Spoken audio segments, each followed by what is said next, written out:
You see, if the Christians didn't come and knock at our door, we might not have awoken up to what we are doing now. Do you know that?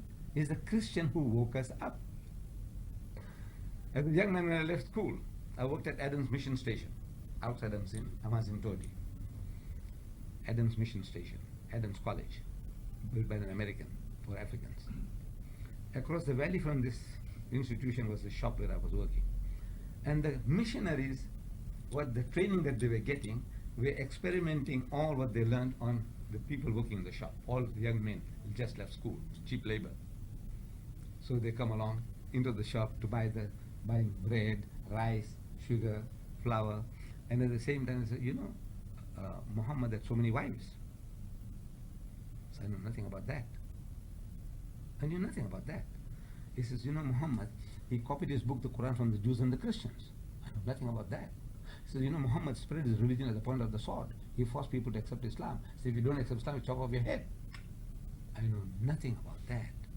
And none of the guys working with me knew anything about what these guys are talking. These missionaries. They're making life miserable for us. Attacking us. We are minding our own business. We want to sell sugar and soap, flour and rice. They want to talk about religion. Whatever training they get, they're experimenting on us. So they prodded me. I'm a type of person, by nature, God made me so, that now I want to find an answer. And I found an answer in a worm-eaten book. And that changed my life, that worm-eaten book. And now I write books as a result of what I had read in that worm-eaten book. 250,000.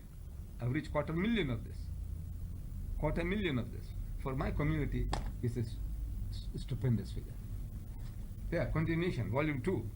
Volume 3, I'm writing at home now. Millions of pamphlets have been distributed. That one I showed you about His Holiness the Pope, I did 250,000 of that, this pamphlet, 250,000, in Arabic and in English. So, in other words, it's working, but it is all as a result, is a reaction to what was being done to me. And today, on each and every Muslim home, a Christian missionary goes and knocks it. I've been asking people questions in public meetings. I said, is there a Muslim here whose door has not been knocked by a Christian yet? Please put up your hand. In the first meeting, I asked this question, not one. I thought maybe they don't understand my English. So I repeat the question. I said, is there a Muslim here whose door has not been knocked by a Christian yet? Please put up your hand. Not one. Next one. Gathering. Not one. Next one. Not one. Out of 5, one guy put up his hand. So I passed it as a joke.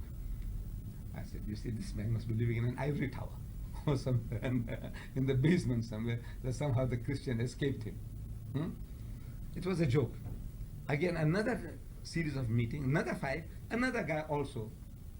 One guy put up his hand that nobody has come and knocked at his door. Again, it's like a joke. If everybody everywhere says somebody has been knocking at your door, and here, this guy, nobody, again, the same type of remark. I said, he must be living in an ivory tower, this man. But at question time, that man comes forward and he says, you see, when the Jehovah's Witnesses, then they visited me at home, then everybody laughed. I said, this is the guy who said nobody had knocked at his door. But he said the Jehovah's Witnesses, then they came to. So this is what it is. In other words, now the Christian is waking us up. You want our children. You want to convert them to us. This is the highest crime. This is apostasy.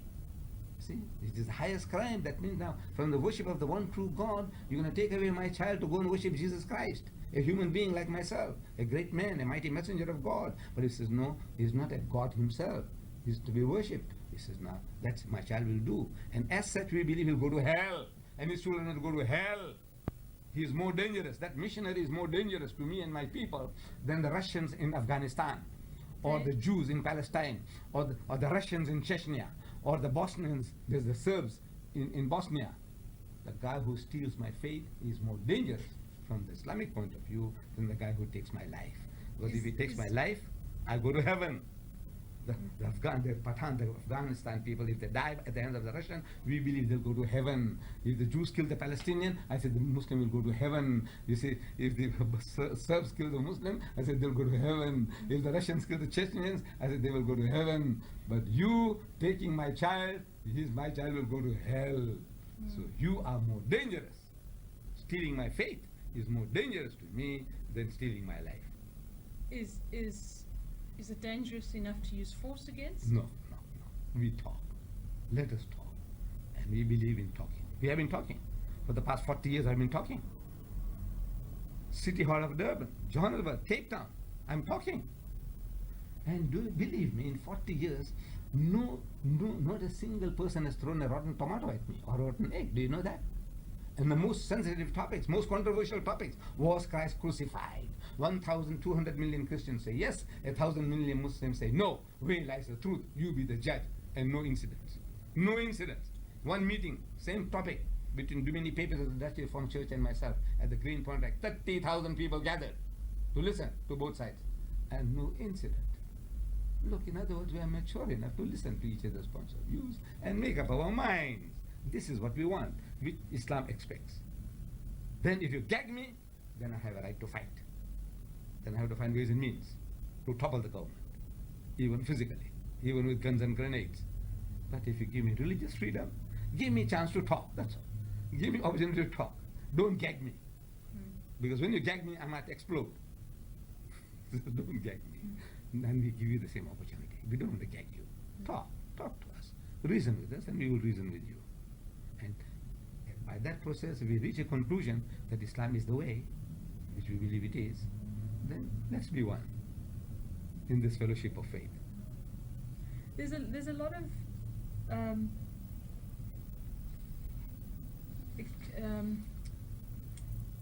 comparison in your writings and in writings and in speeches that have been broadcast to militancy.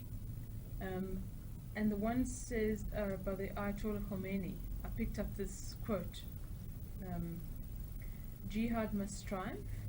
Holy war means the conquest of all non-Muslim territories. The final aim is to put Quranic law in power from one end of the world to another. The last statement, that the Quranic law must prevail, I stand for that. Because the Quran says, it says, He's given you a way of life, this religion, Islam. It says, لِيُزْهِرَهُ عَلَى الدِّينِ كُلِّ.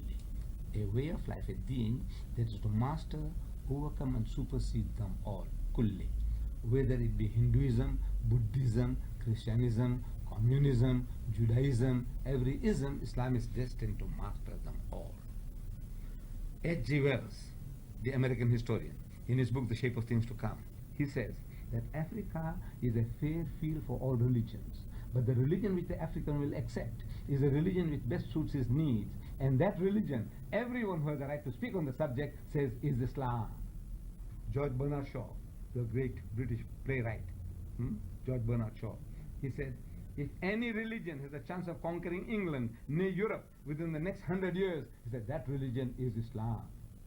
But the sad thing is that the Muslims, we haven't made a start yet. Now I want to wake up my people and say, make a start, man. This is the destiny. The Quran says this is your destiny. Truth against batil, against falsehood. Any type of falsehood. This must prevail. And as such we say, we have the truth, the whole truth, not partial truth. And we want to